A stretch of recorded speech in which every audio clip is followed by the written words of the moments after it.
Sementara itu, Gubernur DKI Jakarta Basuki Cahayapurnama mengaku tidak memiliki strategi untuk menghadapi sejumlah tokoh yang akan mencalonkan diri sebagai gubernur. Ahok hanya ingin fokus bekerja agar meraih dukungan warga.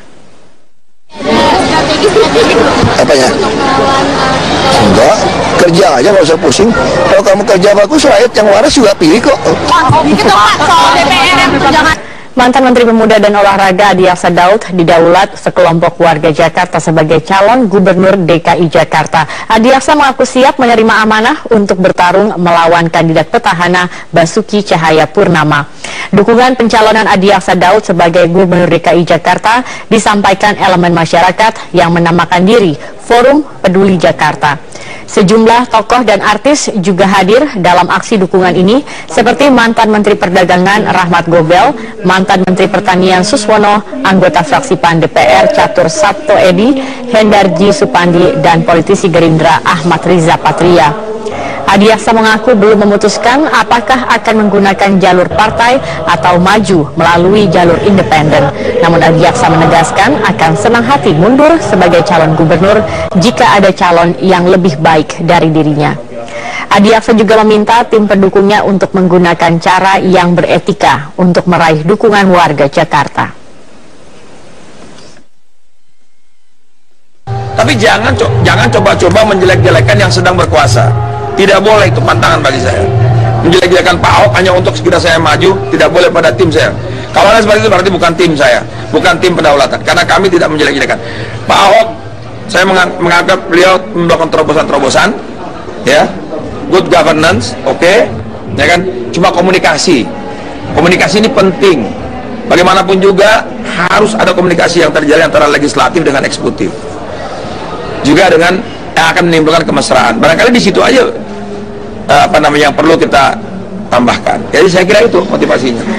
Partai Nasdem mendukung 5 calon kepala daerah yang maju melalui jalur independen pada Pilkada serentak 9 Desember mendatang. Semua calon kepala daerah yang didukung Nasdem akan berkonsolidasi di Jakarta. Dalam keterangan persnya, DPP Partai Nasdem memastikan upaya mendukung calon independen karena Nasdem merupakan partai yang terbuka. Nasdem tidak hanya memberi dukungan untuk kader internal, tetapi juga dari luar kalangan internal untuk maju sebagai calon kepala daerah. Menurut Sekretaris Badan Pemenangan Pemilu Partai Nasdem, Willy Aditya, 5 calon independen yang didukung karena memiliki rekam jejak dan moralitas yang baik. Selain itu, calon yang didukung juga memiliki kompetensi. 5 calon independen yang didukung Nasdem adalah calon Bupati Labuan Batu dan Kumbang Asudutan di Sumatera Utara, Pemohon, Rembang, dan Pesawaran. Konsolidasi internal, kita mendukung ada 5 calon independen, 3 di Sumatera Utara, 1 di Lampung Pesawaran, yang kelima di Sulawesi Utara. Kenapa kita dukung ini? Teman-teman semua, kita mendukung ini melalui proses yang tadi dijelaskan oleh Pak Enggar. Kita melakukan survei segala macam. Jadi ada upaya mengganjal dari kelompok dari paslon-paslon lain untuk pasangan ini tidak bisa mendapatkan perahu. Nah, inilah kemudian salah satu contoh incumbent di Lampung, kebetulan Bung Taufik Basari. Kita ke informasi lain, pemirsa. Hari ini kota Mekah masih diguyur hujan seperti yang terjadi sore tadi di wilayah Mina, di mana hujan turun cukup deras dan membuat suhu turun cukup drastis di wilayah itu. Jelang pelaksanaan puncak ibadah haji di Armina, hari ini hujan cukup deras mengguyur wilayah Mina selama 30 menit. Suhu yang pada siang hari mencapai 46 derajat Celcius turun drastis hingga 36 derajat Celcius ketika hujan turun. Menurut petugas keamanan Maktab di Mina, dalam seminggu terakhir hujan telah turun 2 kali di wilayah ini. Dan suhu cuaca normal berkisar antara 42 sampai dengan 44 derajat Celcius. Jutaan jemaah haji nantinya akan melaksanakan mabit atau bermalam di Mina serta melaksanakan pelemparan jumroh di tempat ini.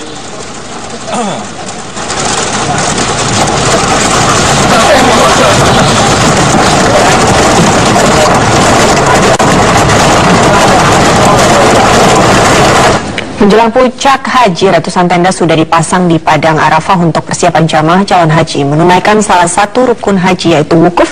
Untuk mengetahui informasi selengkapnya, berikut laporan Saiku Bagowi dan juru kamera Bambang Haryo langsung dari Padang Arafah, Arab Saudi. Ya pemirsa, ini areal 1 juta meter persegi lebih yang ada di Padang Arafah, di mana nanti jutaan manusia akan berkumpul di sini melaksanakan ibadah wukuf pada 9 Dzulhijjah mendatang. Ini adalah menjelang 5 hari pelaksanaan wukuf di Arafah. Kalau kita lihat di sebelah kiri, maktab-maktab yang ada untuk biro perjalanan langsung sudah selesai hampir 90%. Di sini ada maktab 112 dan kita lihat di hamparan yang agak jauh di perbukitan sebelah kiri saya ada maktab-maktab untuk jamaah reguler juga sudah siap. Puluhan bendera merah putih juga sudah berkibar di sekitarnya. 52 maktab yang disediakan oleh Muasasah Asia Tenggara dan Tiongkok menjanjikan fasilitas yang cukup memadai buat para jamaah, baik untuk reguler maupun untuk jamaah khusus. Untuk reguler tahun ini Muasasah juga menyediakan sarana karpet, kemudian toilet yang memadai, juga disediakan AC portable. Dari Arafah, Saiku Bagowi, Bambang Haryo, Metro TV.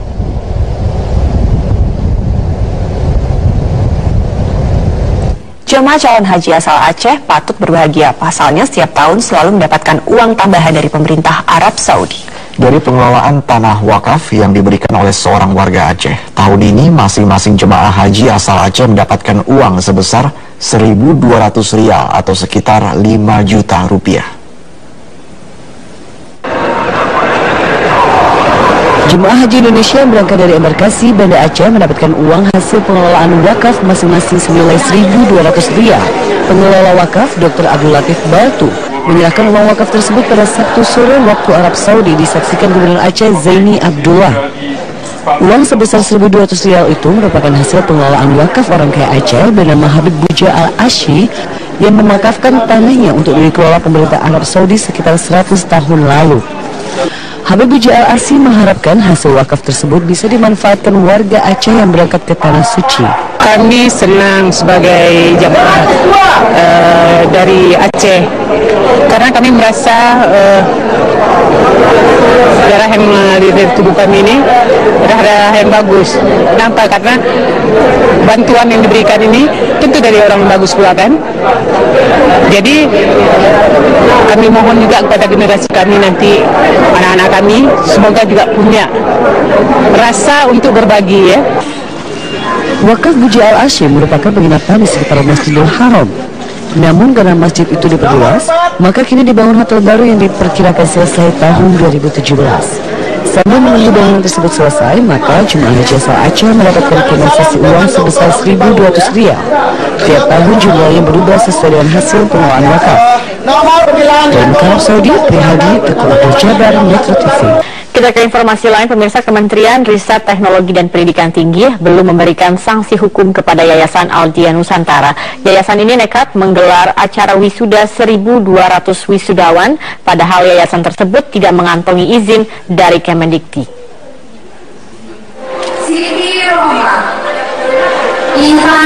Tim investigasi Kementerian Riset Teknologi dan Pendidikan Tinggi mendatangi acara wisuda yang diduga ilegal kemarin. Acara yang dihadiri sekitar 1.200 wisudawan ini digelar di Aula Kampus Universitas Terbuka Pondok Cabe, Tangerang Selatan, Banten. Wisudawan berasal dari berbagai daerah dan provinsi di Indonesia. Namun, wisudawan tidak dapat menyebutkan secara jelas nama kampus tempat mereka belajar. Informasi wisuda disampaikan oleh pihak yayasan. Ijazah kelulusan nantinya akan diberikan 3 bulan setelah wisuda. Saat penggerbekan berlangsung, Ketua Yayasan Aldia Nusantara tidak dapat menjawab pertanyaan tim investigasi Kementerian Riset Teknologi dan Pendidikan Tinggi dengan gamblang. Masalah wisuda belum ada surat edaran. Masalah wisuda harus lapor ke Dikti, saya belum punya surat edaran. Itu SKD Dikti nomor 8 tahun 2002. Tapi selama ini itu aja belum lahir itu. Selama ini sebelum dikti saya belum pernah baca Pak. Nah itu mungkin kebodohan saya. Selama ini saya belum baca 13 tahun Pak, bahwa kalau ada wisuda lapor ke dikti, paling lapor ke Kopertis. Tapi Bapak tidak baca juga bahwa untuk seluruh akademik dilaporkan ke dikti melalui Kopertis, nggak baca juga? Saya pernah mendengar dalam rapat-rapat. Hingga Minggu sore, Kemendikti belum memberikan sanksi hukum kepada yayasan tersebut.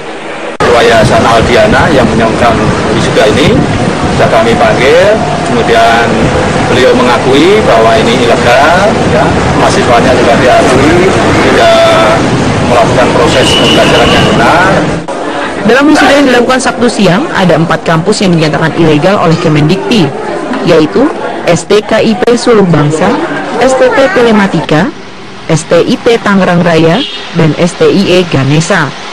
Dari Tangerang Selatan, Banten, Nanang Yudhistira, Metro TV.